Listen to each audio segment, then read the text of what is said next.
Halo, hai semuanya. Kembali lagi bersama aku akan nge-share informasi seputar kesehatan nih. Sesuai dengan judul, kita akan ngebahas bagaimana sih proses terjadinya kehamilan bayi kembar atau dalam bahasa medis biasa disebut kehamilan gemeli.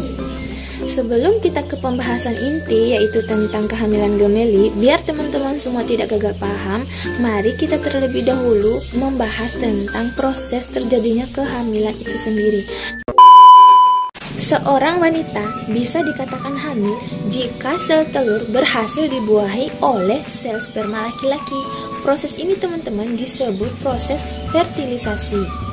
Hasil pembuahan akan menghasilkan zigot yang lalu berkembang dengan cara pembelahan sel secara besar-besaran menjadi embrio. Pembuahan itu sendiri berlangsung setelah terjadinya hubungan antara lawan jenis ya teman-teman, bukan sesama jenis. Meskipun begitu, tidak semua hubungan suami istri akan menghasilkan pembuahan. Perlu teman-teman garis bawahi dan dijadikan catatan penting, karena tidak semua hubungan suami istri akan menghasilkan pembuahan. Dan satu lagi, pembuahan hanya dapat terjadi jika wanita tersebut dalam keadaan masa subur. Ibu bidan, saya udah nikah 1 tahun yang lalu dan rutin melakukan hubungan suami istri. Kok saya nggak hamil?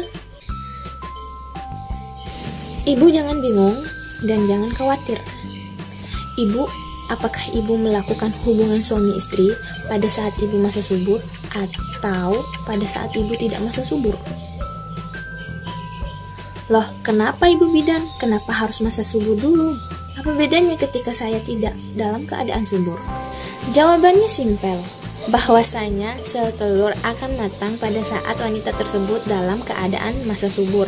Jika wanita tersebut dalam keadaan tidak subur, maka tidak ada sel telur yang matang dan tidak akan terjadi pelepasan sel telur dan tidak akan juga terjadi pembuahan karena tidak ada sel telur yang matang yang dilepaskan. Bayi kembar atau gemeli. Untuk bayi kembar, saat dalam kandungan ada yang memiliki satu ari-ari untuk berdua dan ada juga yang sama-sama satu loh teman-teman.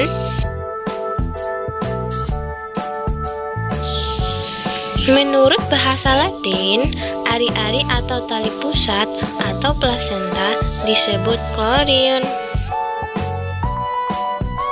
Saat dilakukan ultrasonografi atau biasa disebut dengan USG, jika terlihat 2 plasenta disebut dichorionik. Dan jika terlihat 1 plasenta disebut monochorionik. Plasenta ini berfungsi sebagai penghubung antara ibu dan janin selama di dalam perut.